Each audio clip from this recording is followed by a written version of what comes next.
Let's begin. Welcome to the Yoga Teacher Collaborative. This is our podcast and our weekly live show in the accompanying Facebook group, the Yoga Teacher Collaborative Facebook group. If you are here for the first time, I am really delighted you're here. This is a special guest episode, but my name is Laura Green. I am a yoga teacher, a business mentor, and a teacher trainer. And the purpose of the Yoga Teacher Collaborative and of this podcast is to support yoga teachers in every dimension of what it takes to teach yoga. And that is the dimension of, yes, of course, our business, learning how we market, learning how we attract new students, how we lesson plan, how we sequence, but always, of course, forever learning in the philosophy of yoga, the science of yoga, and the therapy of yoga, which is why these sessions are so broad.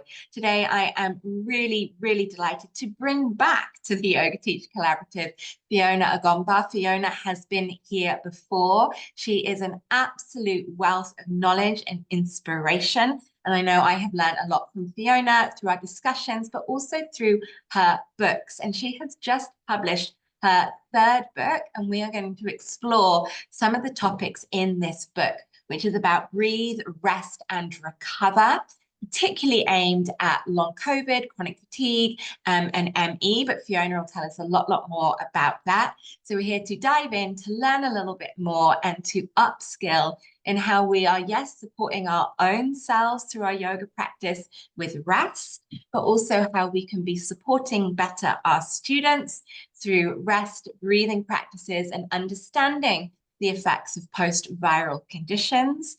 And also, you might find this book a really inspiring recommendation for any students or anyone in your life that you know is suffering from things such as long COVID, chronic fatigue, ME, or any post-viral or even just stress and burnout, really. So Fiona, welcome back, my love. We are delighted to have you here. How have you been? How's the world of writing your third book, baby, been? Thank you so much for having me, Laura. It's really lovely to see you again. It's been quite a journey. I wrote the book with a friend and yoga teacher therapist colleague, Nadine McKee, she's also a psychotherapist. So after I wrote my second book, I wanted to put together something which was more practical and had practices in it. And around that time, so this is like you said 1920, after 2020 and lockdown and the pandemic, it became quite clear quite quickly that people with post-viral fatigue and what we now call long COVID were coming more and more to my Zoom classes, and that they needed support, and that some people were profoundly ill, they couldn't even move. And luckily I was introduced to the lovely Nadine McKee, who also as a yoga therapist had long COVID herself and was recovering. And I chatted to my publisher, Singing Dragon, and the idea of writing a more practical book came up. So Nadine and I kind of got together and spent the last 2 years collaborating, to use your word, because it's such a lovely word, and writing the book. So a lot of the book is our lived experience, because I had ME, Nadine had long COVID, and I actually also had a brush with COVID myself, which took me 3 months to get over. So I think there's a lot of very tired people out there, unfortunately. Some are just tired and exhausted, but able to struggle through work, but some are so ill, they are almost bedbound. And we are seeing more and more of this in our yoga classes. Of course. And I mean, reading your book, I found so much thought that inspired me. This is the book. If you've got the video up, it's Breathe, Rest, and Recover. There's things I absolutely love about this book. But first I want to ask, who did you design your book for? Who is this work for? Good question. So as far as the publisher was concerned, initially, they wanted it for yoga therapists and yoga teachers.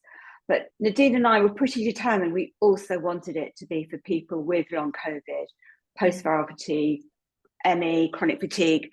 There's a huge crossover as well, because there's so many yoga teachers who have ME or chronic fatigue or long COVID as well.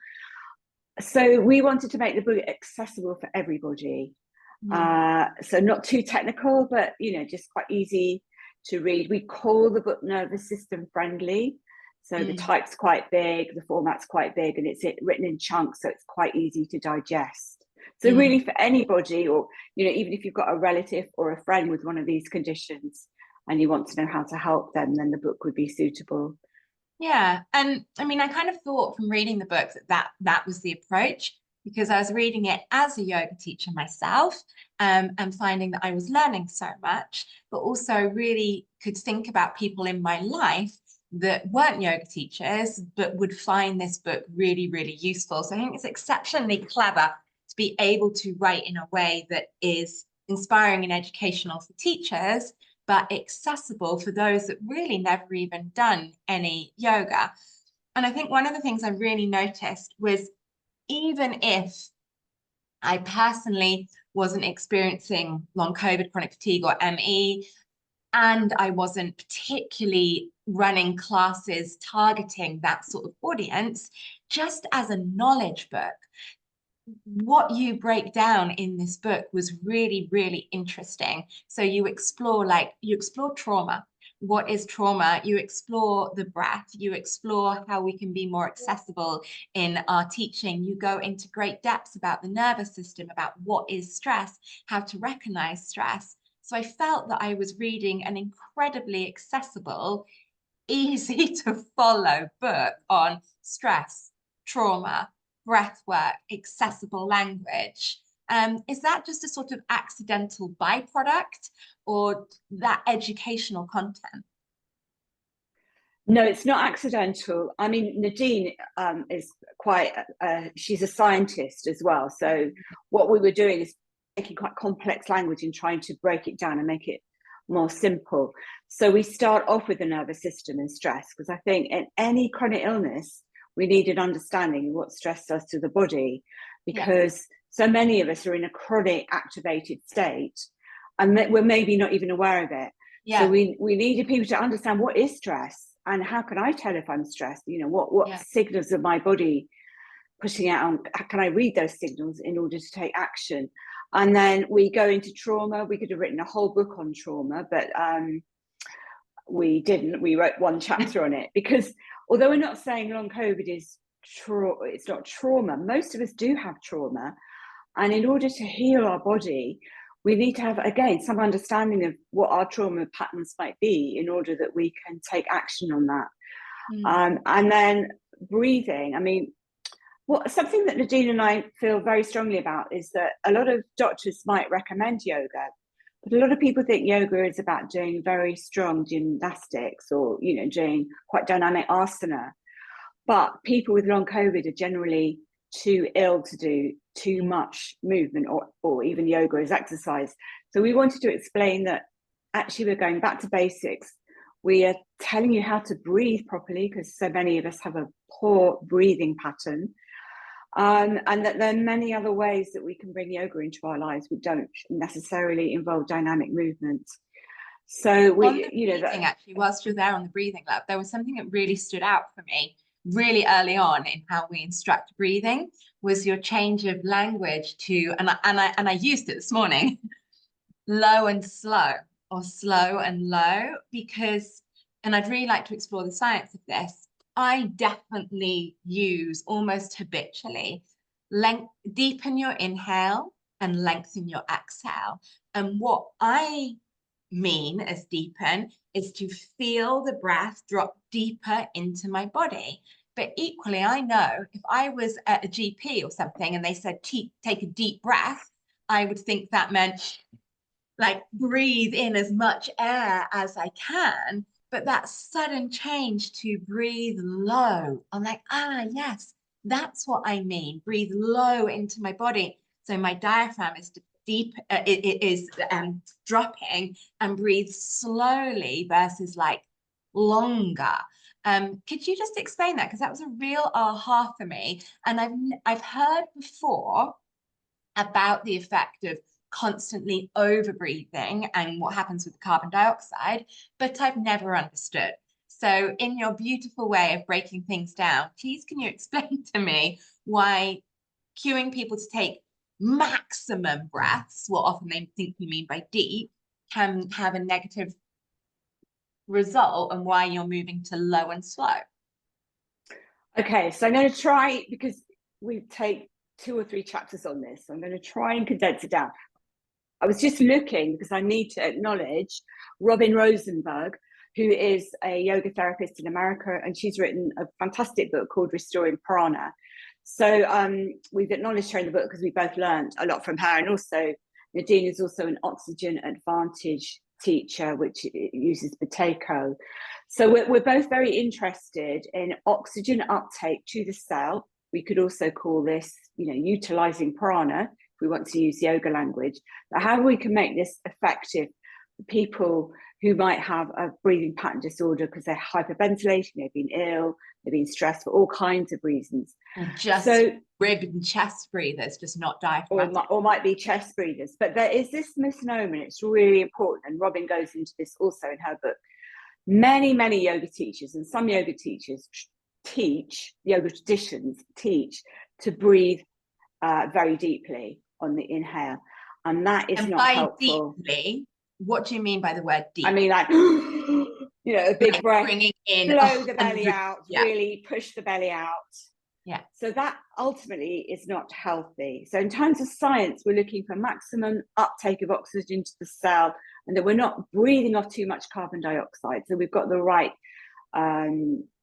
exchange of gas and air, if you like. I'm talking in terms of science here. So in order to do that, we're talking about breathing through the nose, if possible. For some, it's not yet possible. We lead people towards that. We're talking about, in the Yoga Sutras, Patanjali talks about, I can't remember the actual Sanskrit, but he's saying that, it's kind of subtle and gentle. So when we say low and slow, we mean down into the belly, so that we're engaging the diaphragm. If you're watching, you won't see this on the podcast, but if you're on Facebook, you might see where my hands are. So this bit is moving rather than the chest, but we're not overemphasizing, we're not blowing it too much. So it's quite gentle. So it's low down here around the belly button, around the belly, and slow because we're not hyperventilating, but we're not taking great big huge inhalations, which I think some yoga traditions have pushed incorrectly. And we need to, look at this efficiency of breathing for the uptake of prana or energy. And it's just such I get stuck in habitual language, and just that moment when you're like, I know what I mean, but actually, is this translating? Because every time I say deep, I mean low. And I thought low is just such an easy language swap. Invite the breath lower down, feel that soft rise and fall of the belly, feel that. And I'm like, yeah, that's what I meant. But I was stuck in the word deep, totally habitually stuck. So that's gone. Low and slow now. Thank you very much. Well, thank you to Robin Rosenberg for that. I have to give her the acknowledgement for low and slow, because I also use it. It's beautiful. And it would just be a lovely yoga class as well, of exploring low and slow to the ground. That. A couple of other things that really I had those aha moments on is I've worked many times one-on-one with students that have had say maybe fibromyalgia or different kind of chronic fatigue, or people that have come to class. And I've really noticed people that come to class often are able to do a little more. They've walked into a class versus booking a one-to-one, but then the next day can be exhausted. So I've noticed that as a pattern. So now I will often say to a student, that will you feel tired in the moment, or does it sort of sneak up on you and you're more likely to feel tired the next day? If so, let's not push ourselves in this class. Let's moderate as we go. And that was just sort of observational. But from reading your book, I learned this has a name. Tell me more about, is it PM, PEM? I've got it as post-exertional malaise.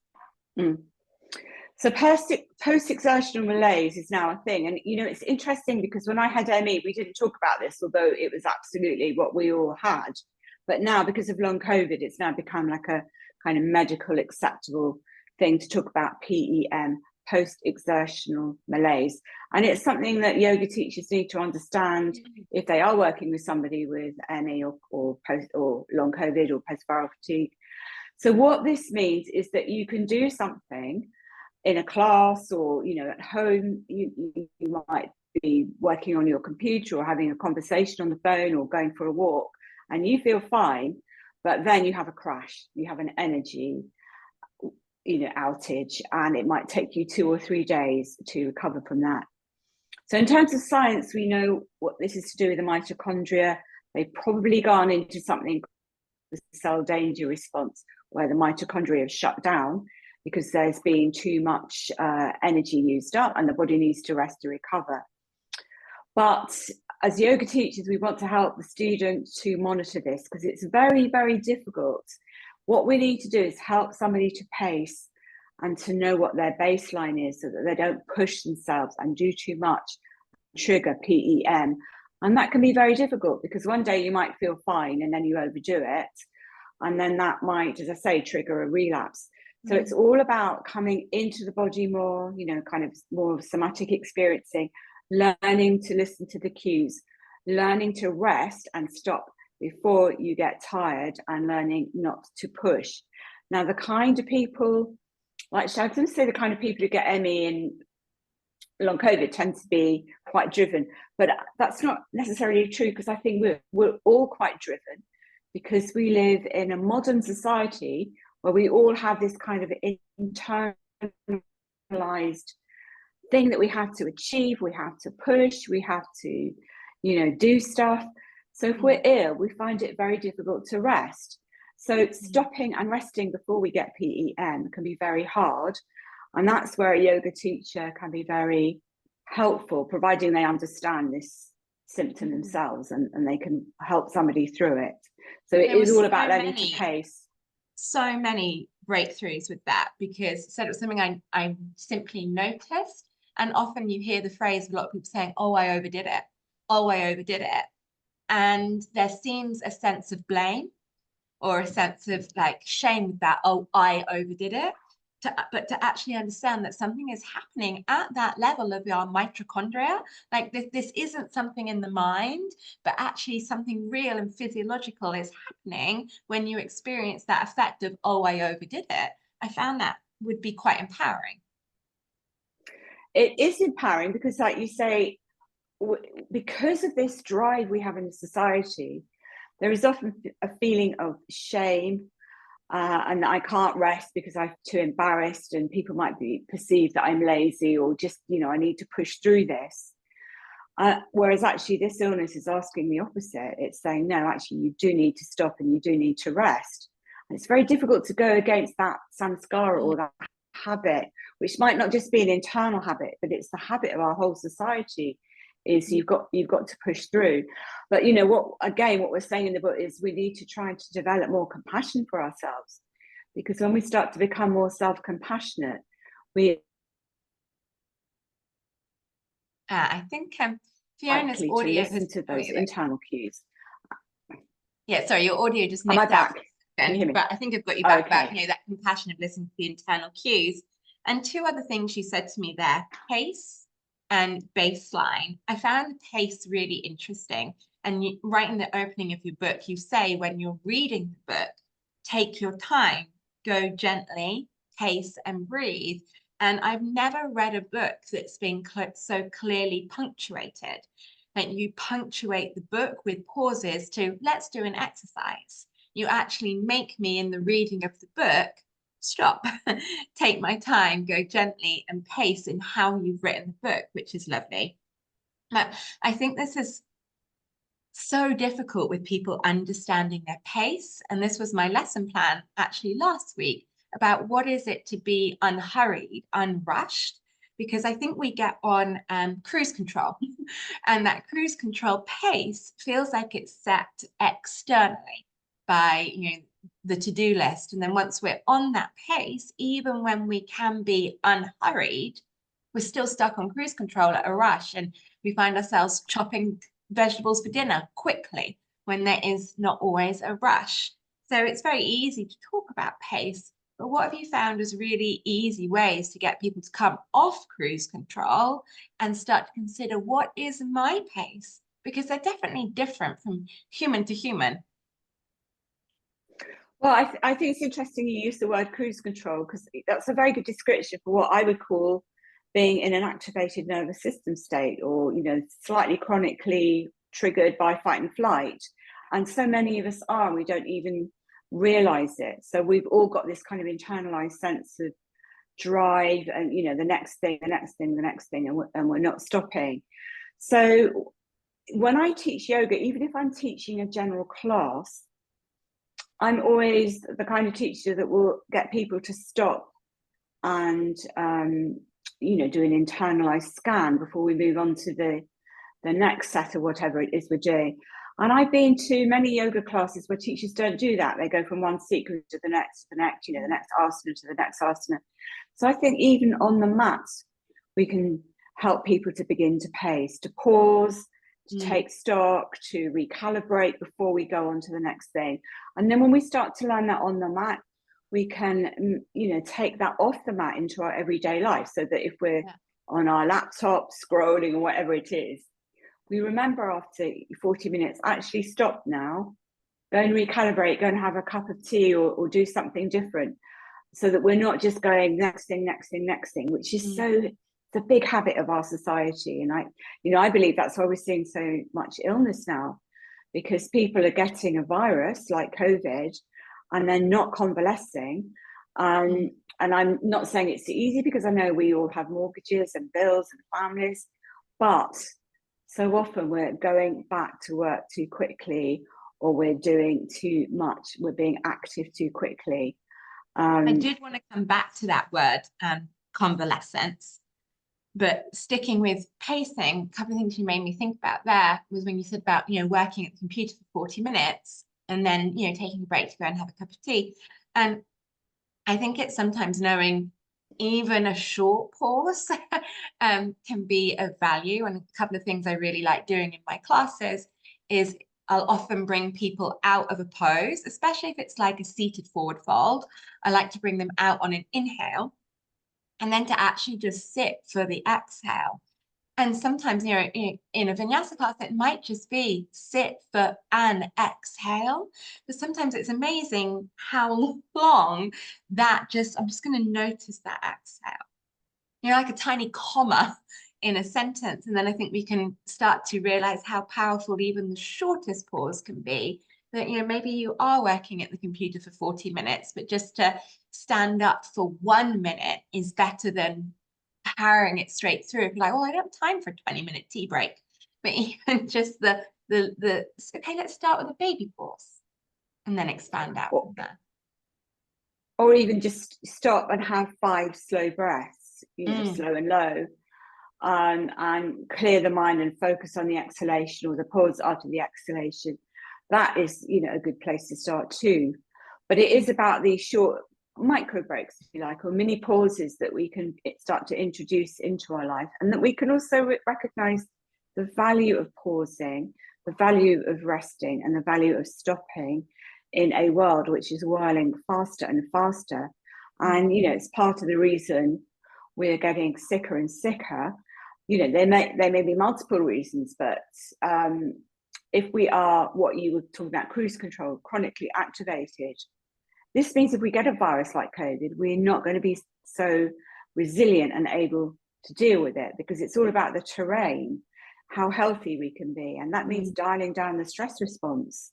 And we have an opportunity as yoga teachers to help people to do that, to teach them, this is how we do it on the mat. Please take this off the mat. And that's when the wonders of yoga is the yoga mat is a place to practice. And then we practice these little behaviors and then let them filter off of there.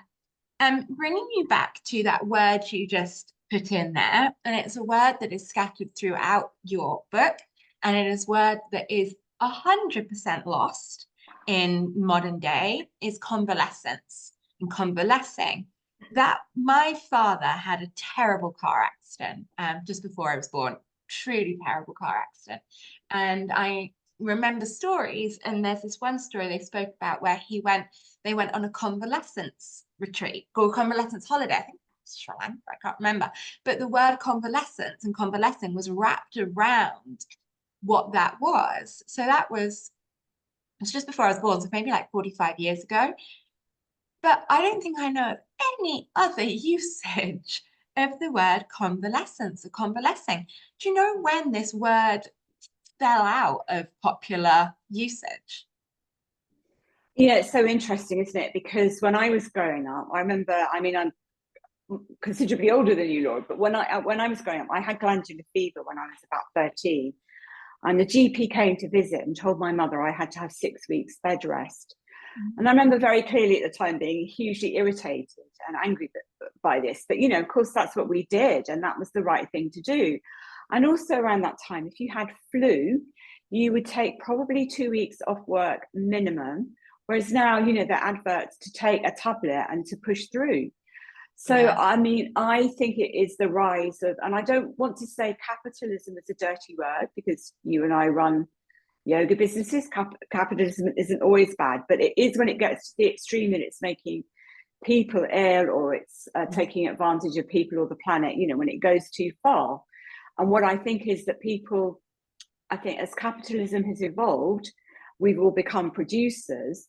We've lost this art of convalescence and of resting to the extent that we think it's lazy or wasting time or you know, it's not valued. And I think we should all campaign to bring it back. And I know that's hard because as I say this, I know there are people who maybe single mothers or people supporting, you know, families who can't, they find it very difficult to take time out.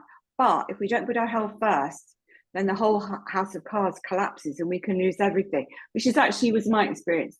When I had ME, I ran my own PR business. And I was very stressed. I became very ill with ME. And we ended up losing the house, work, everything. And in the end, even my marriage. So, you know, that's kind of what can happen if you don't take this convalescence seriously after a virus. And I wonder if that, like, when we're thinking back to the word being much more used, if society lived in a very different way then, because, you know, yes, there's definitely many a person who is not in a position to be able to convalesce, but that, you know, single parents, people, but there's no longer a village around people. And I wonder if back then, when the word was more popular, if, okay, yes, I need to look after my kids, I need to look after this, there could be a village that would rally around people. And I think there's probably a connection there that there's probably many things going on. I also thought about parigraha, about how, you know, we clutched, I can't possibly do that because, you know, I need that money, I need that this, I need that prestige, I need to be thought of as someone who doesn't get sick. We clutch to that. So many of us probably could let go a little and rest, but some people are definitely not in a situation to do that unless support rallied around them. And, you know, as I said, I've got a bit of a cold right now, and my cold only came on yesterday, and straight away, a friend that lives 5 minutes away made me an Ayurvedic spice brew. Straight here, get the brew in you. There's support.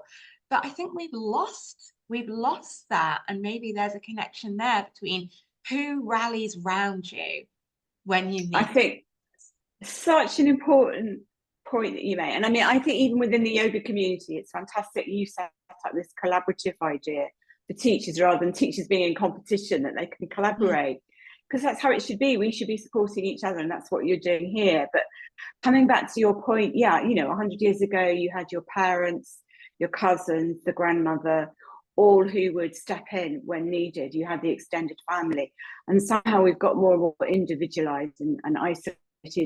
And if anyone is interested, there's the most amazing book on this called Lost Connection. Johan Hari, and he examines why, I don't know if you've read the book, but he examines why there's such a huge rise in depression and mental health problems. And he kind of toured the world exploring and interviewing people. And the answer came back that because we have lost connection with each other, when, you know, we're all living separately, we're feeling lonely, we're isolated, and we've lost our social connections. And actually, we do need to rally around and make social connections. That might take a big change in society. Not something we can solve in a book or a podcast, but that's probably what needs to happen, because we are getting sick as a society. Long COVID is just one aspect of that. And things obviously, I hope will change for the better, that we can start to support each other better, so that we do take time to convalesce. Yeah, it makes you see those connections when people say that loneliness is an epidemic and loneliness is a really big health concern.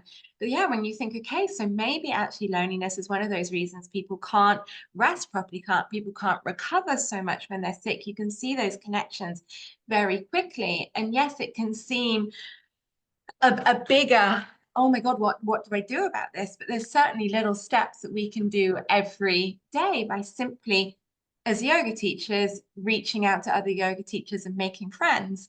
The friend that bought me the hot spicy potion yesterday even said, I know you're teaching on Saturday. How can you rally in the troops? And because I'm teaching kirtan, so it's singing. She's like, how can you rally us all in and we can help hold the vocal the vocal notes down in case my voice wasn't there. But actually, how are our yoga teacher friendships? Are we making time to invest in relationships? So even if that just means after you finish listening to this podcast, go and text a yoga teacher and say, do you want to meet up for a walk? Do you want to go for a coffee, and start making those relationships so in our own circles, we have support if we do need to rest and recover. Absolutely. And, this idea of connection, actually, there's a lot of research, and again, this is cited in the book by Stephen Porges, who talks about polyvagal theory, which is about the stress response. But to kind of just summarize it, and again, this is yoga therapy too, that if we are in with somebody else, a trusted other person, then we can begin to relax and feel safe. So it's all about also this sense of safety, which we have when we're with a trusted friend or relative or even a pet. So this sense, in yoga therapy, we talk about coming from the heart, so that if you're mentoring someone, you've got this heart-to-heart connection. With Stephen Porges, in his polyvagal theory, talks about social connection and how we have healthy vagal tone when we're in the company of somebody who we trust. So and again, as yoga teachers, we can help foster that. Something it's also we cover in the book. It's that relationship of the student teacher, but also in community classes, that interconnection of everybody working to down-regulate their nervous system, the group OMS. You talk about the humming bee breath in here. Changing topic, if that's okay. You explore through your book how the chakra system can help with recovery. I would love you to touch a little bit on that. Well, I cover the first 5 chakras. That was partly because I think in terms of post-viral fatigue, these are the most important to understand, because then we're going up to the more spiritual centers. That might be another book. But particularly if we look at Muladhara chakra, which is the root chakra, so many people are not in their bodies and are disconnected, and they're either in their heads or they're, like 5 miles away. So grounding is a really important aspect of recovery and yoga and of the chakras. So first and primarily, before, as a foundation for recovery, we need to be grounded. My teacher's always saying that this is like the first thing we need to work with, and that's, he's always saying so many Westerners are not grounded. So I go through the chakras. Each of them has an element that's important. Each of them has an element that can be unbalanced, which can make us sick or ill. So it's about harmonizing each of those centers. So Swadhisthana, sacral chakra, is about our creativity and our sense of birthing, if you like. And then our sun center, Manipura, that's about our sense of power and empowerment. Again, very important that we come back to our own sense of power and agency. So we're not always, and we're not always being directed by these external voices all the time, but we can develop a sense of self. And then obviously heart is so important, to open a heart. and to touch into our authentic self. So the book spends a lot of time talking about this need to let go and to become more authentic, and to strip away all those veils, which in Sanskrit that's called a kavacham, but you know, that the sense of false faces that we might put on as covering to protect us, you know, beginning to let our guard down. And then the throat chakra, Vishuddhi, is all about how we express our truth. So we're not people pleasing. We can have our boundaries, but we're also expressing what we genuinely think from the heart. My teacher always says that if we don't express what we think, it becomes a toxic knot in our body. And I think, particularly, you know, for English people watching this, I think we do find it difficult to express ourselves authentically, because we're also tied up with being polite, not upsetting other people, and people pleasing. So what I'm a Vinny yoga teacher. What my teacher says is this will make us sick eventually. But I mean, also, you know, people like Gabor Mate says this too.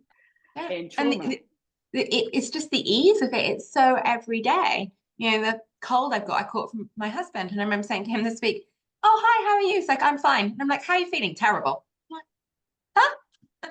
Where did the "I'm fine" come from? How are you feeling? Terrible. And this is honestly, I think probably my favorite thing about the book, and why I would recommend the book, is it is just oozing with yoga philosophy in the most accessible way to read, because you've written this with someone in mind who has no background in yoga and is maybe tired and unwell and not wanting to process really complex labored language. So it's so much philosophy. Even speaking to you, you can't help but drip philosophy in. The understanding of a chakra model, the understanding of the science of the nervous system and trauma, and what is stress and what is brain fog and how to recognize these things. And then in amongst all of that, it's the ease of the practices. Like, for instance, you just said, you know, grounding is one of the most important things to do for healing. And often we hear those as throwaway sentences, you know, "Don't just go and do a grounding practice." And then immediately in your book, it's like, okay, let's do a grounding practice. Step one. Like you bring everything into the most accessible exercises to do. It feels like a valuable book for whatever angle you want. Philosophy, science, practices, stress and trauma. It's phenomenal, Fiona, really phenomenal. Oh, that's so kind. So glad you liked it, Laura. Thank you so much on behalf of myself and Adi. I mean, the idea is that with this, yoga teachers, if you're a yoga teacher, there you could just read out the exercises, or you know, take them and use them in your own teaching. That was my question. Sorry, I knew there was a question. This has been written from you both as yoga therapists. I am not a yoga therapist. I'm a yoga teacher, 15 years, but how much can I use what I've read in this book in what capacity, as I'm not a therapist? Okay, so a definition of a yoga therapist is that we work one-to-one. Whereas, so that's slightly different, because, you know, the idea is that we're all individuals, particularly if we're dealing with a health problem. Everybody needs an individual approach. So that's the philosophy of yoga therapy. But we have written the book so that you could read it in a class, or you can use it one-to-one and kind of adapt it and modify. So, I mean, what I would say about the practices, and I'm sure you've noticed it, that there's very little movement in them. Because, I mean, the people I work with, some are so profoundly ill that they can only rest on the bed, and doing any kind of movement initially is too much. And I always think that, you know, when they begin to be able to do movement, then they can go to other teachers, or they can begin to walk. But so many teachers are not understanding how ill movement can make people when they're very ill with long COVID, or how it might induce PEM, post-exertional malaise. So a lot of the exercises are more like meditations or breathing or mindfulness, or very gentle, some movement, but very, very slow and mindful. So it's mindful movement, it's somatic movement. Yeah, and it's useful for anyone. Yeah, sorry. Yeah. And because you're saying, like, this book could be picked up with someone themselves and work through it themselves for themselves. Yeah. So you could record it onto your phone. That's our idea. The publisher, Nadine particularly was lobbying the publisher that we should do this as an audiobook, and finally the publisher has conceded. Yay. So we will eventually be doing this as an audiobook, but I don't know how long that might be, another year, because of production and all the other things. So we're just waiting to hear. But meanwhile, you can, if you want this for yourself, you could just take any of the exercises and record it onto your phone, or get somebody else to record it and use it like that. That's a wonderful idea. Thank you. Thank you so much for sharing your wisdom. Thank you from our community for writing this book. Hard slog for writing a book, and especially a book that's like this. I can see the thought, the detail, the writing, the research.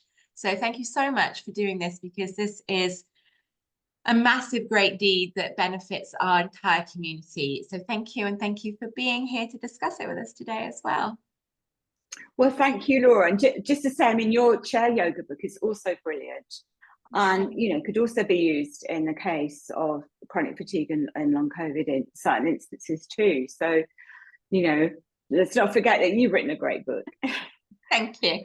So if you are listening on the podcast, I have given you a link to the book in the show notes on Facebook. It's in the Facebook post, because the publisher, Singing Dragon, are kindly offering a 20% discount on the book with the link that I have given you and a code. So go snap that up. Even if you're thinking, I'm not going to be working one-to-one with people with long COVID, chronic fatigue, etc., I promise you will learn so much about the nervous system, stress, trauma, the chakras, philosophy that will inspire you as a teacher, and wonderful exercises that you can bring into your class, because we do all experience stress. We do all on that cruise control of too fast. This is of need for everyone. Let's think of it as preventative as well as a treatment. Fiona, thank you. Thank you so much. Thank you. I'll see you in 2 years when you've birthed another book. No. Gonna have a long rest now. Oh, I'm certain there's many more books in you. Thank you so much, my loves. I am just going to end our live stream, and we'll see you again soon.